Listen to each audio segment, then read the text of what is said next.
webinar Homeopathic Treatment of Eczema. It is no surprise that eczema is the most frequently referred condition to the homeopathic hospitals.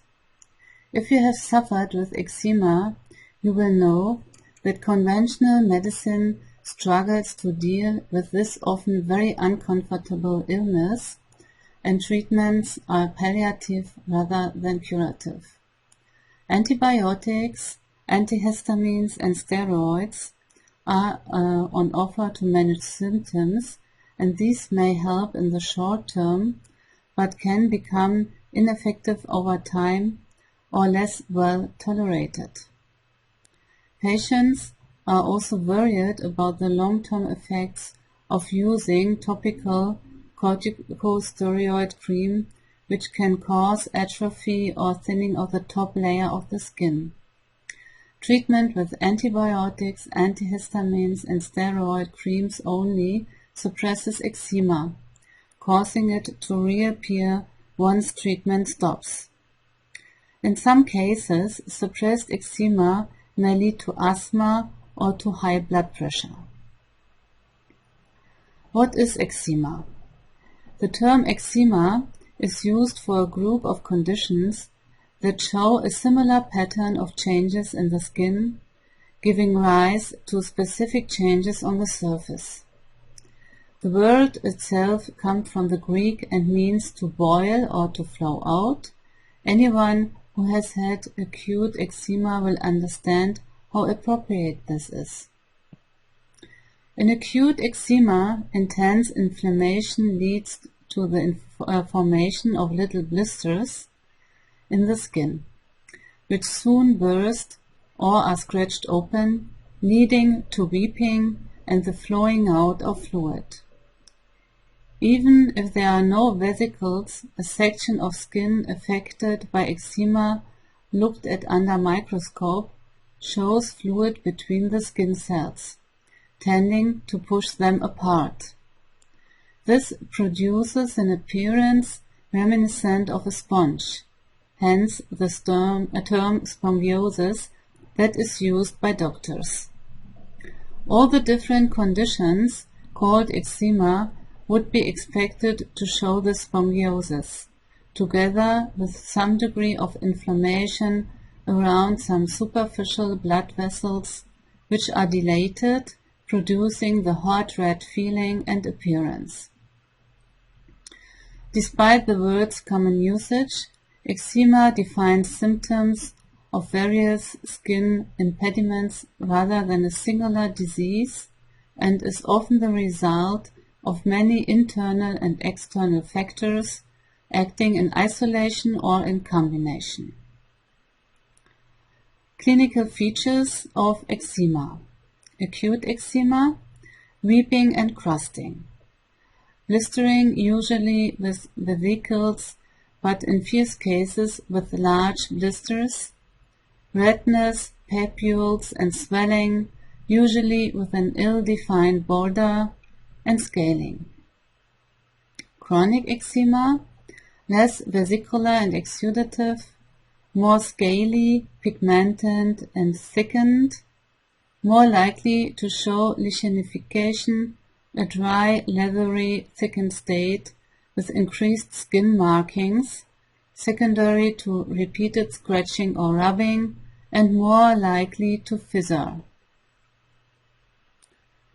Eczema varies in severity from a few small patches of dry, itchy redness to an extreme skin condition which can cover most of the body. Atopic eczema is the most common form. The genetic predisposition to develop allergic reaction to substances or atopy is known to run in families, and atopic eczema sufferers will often have relatives who suffer with the condition too, and perhaps also have asthma or hay fever. Other types of eczema include contact dermatitis, which is caused by environmental or occupational factors, and seborrheic eczema, which occurs mainly in the scalp or in the face, often starting off in the form of dandruff, which progresses to redness, itching, and scaling. A regime of applying emollients and steroid creams coupled with complicated bandaging is time-consuming. Children are often irritable and eat poorly as they feel so uncomfortable. Severe itching can interrupt sleep for everybody, and children can feel stigmatized at school if their rash is visible. For all these reasons, people often seek homeopathic treatment. As already mentioned, eczema is frequently linked with other conditions, and so it is valuable to spend plenty of time finding out about all the medical problems in the family. The consultation might involve going into detail about the pregnancy, birth, and early years of the patient and finding out about significant events in their life. One of the most effective ways to treat eczema is with homeopathy. This is a holistic medical practice that treats the person as a whole, recognizing that every person is unique and thus must be treated differently by the practitioner. In other words, there is no specific remedy that is given to all eczema patients. Each person is treated according to his or her personal needs.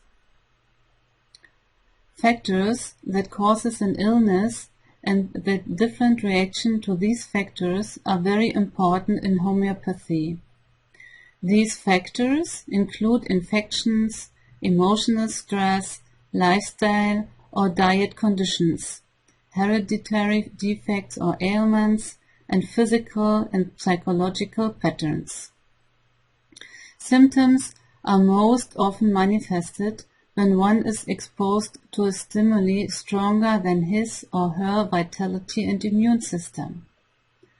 Such forces are usually characterized as monumental occurrences such as accidents, emotional traumas, or the consumption of chemical drugs. All symptoms are caused by underlying factors that must be discovered and treated in order for the symptoms to disappear permanently. Treating symptoms superficially, as done in conventional medical treatment, may act as a temporary palliative, but will not provide a lasting cure. Classical homeopathy, in its aim to cure underlying causes of a disease as opposed to its surfacing systems, proves to be an ultimately more efficient practice than allopathy. Factors such as the mental or emotional state of a person, the location of the symptom, the behavior of the person towards the symptom, susceptibility and family history, among others, are addressed and analyzed, allowing the homeopath to recognize underlying causes of disease experienced by the individual and to administer a fitting remedy. Homeopathic treatment can not only remove eczema but also strengthen the vitality and immune system of the patient, allowing them to overcome underlying diseases. In classical homeopathy, healing takes place from the top, like the head, to the bottom, like the toe, from the inside out, from the most vital organs, like heart, kidney, liver, etc., to the least, like the skin, and in reverse order of how the disease establishes itself. In other words, if a person suppresses eczema via the use of cortisone creams and as a result develops asthma, the disease establishing itself from the inside in, outside in, and from the least important organ to a more vital one, the right remedy will induce a healing process that will clear the asthma before removing the eczema.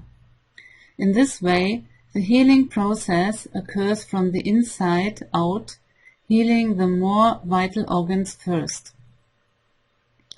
Whilst finding the constitutional remedy for the patient is the optimum way to treat eczema, it is not always possible, especially in babies. Fortunately, there are other therapeutic models in homeopathy that have great usefulness in eczema cases. Parents have often already made some link between an event in their child's life and the onset or worsening of their eczema.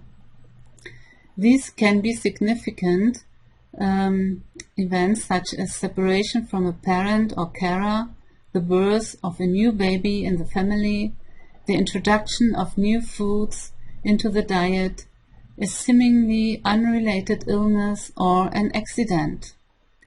There is a range of homeopathic medicines known to be useful in these situations, so that when there is a clear link with the onset of worsening of symptoms, this approach is particularly successful.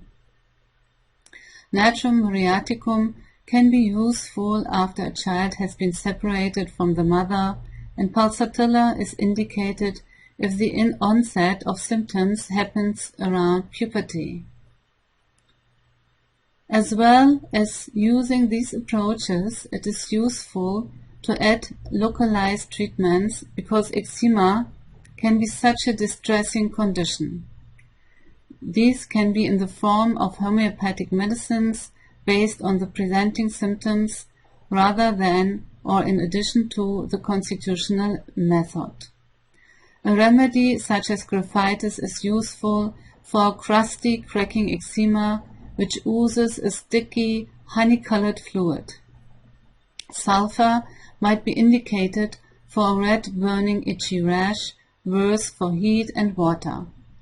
Localized treatments can also be applied directly to the skin, in the form of ointments, tinctures, and creams. A combination of calendula and urtica urens is a really helpful mixture to soothe the skin. Trigger factors. It might also be useful to look at environmental factors that may be triggering or aggravating the eczema. House dust mites, pets, mold, heat and humidity are all aspects of the home environment that can trigger a flare-up. There may be circumstances in the workplace that have an effect too. Occupations at greatest risk of developing contact dermatitis, for example, are hairdressers, metal workers, nurses, cleaners, and construction workers.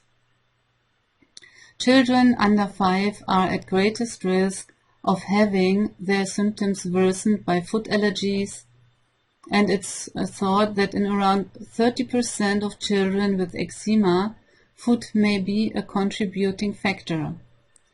It probably goes without saying that a healthy diet based on fresh, additive-free food is beneficial. In addition, some people are allergic to specific foods. A combination of homeopathic treatment, improved nutrition, and desensitization should help to calm allergic reactions. 10 helpful tips. Bath in warm water, not hot. Heat increases the itch. Don't use bubble bath, which contains detergents and will irritate the skin.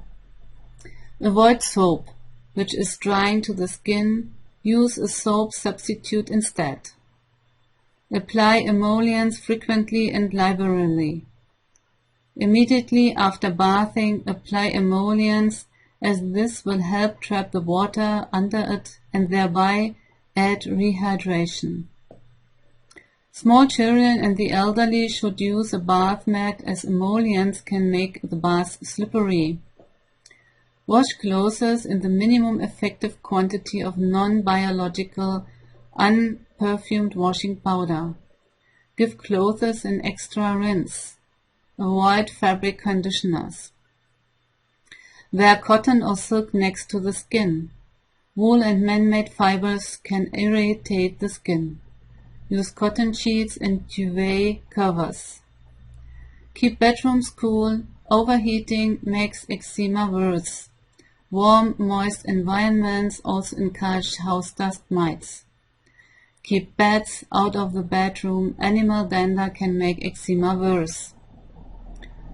Regular damp dusting and vacuuming will help to keep the dust levels down. Thank you very much for watching this webinar, and I hope to see you soon on ehomeoz.com. Thank you very much. Goodbye.